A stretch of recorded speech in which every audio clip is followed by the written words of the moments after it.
पालकमंत्री असताना यशोमती ठाकूर यांनी मंजूर केलेले शासकीय महाविद्यालय व रुग्णालय राणा दाम्पत्यांनी पडविल्याने आमदार यशोमती ठाकूर चांगल्याच संतापल्या।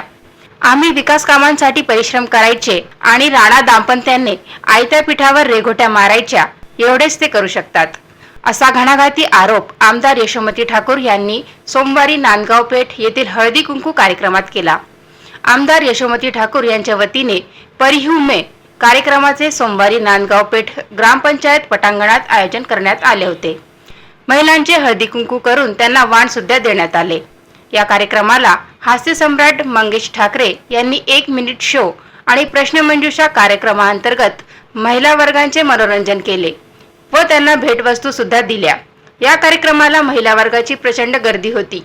यामध्ये बोलताना तत्कालीन पालकमंत्री यशोमती ठाकूर यांनी आमदार रवी राणा व खासदार नवनीत राणा यांच्यावर निशाणा साधला। ठळक घडामोडींसाठी देशोन्नती न्यूज चॅनलला सबस्क्राइब करा आणि बेल आयकॉन प्रेस करा। मुंबई, पुणे, नागपूर, मराठवाडा असो का विदर्भ, राजकीय, सामाजिक, शैक्षणिक क्षेत्र असो का क्रीडा, सर्वच घडामोडीचे विश्लेषण पाहायला विसरू नका। फक्त देशोन्नती न्यूजवर।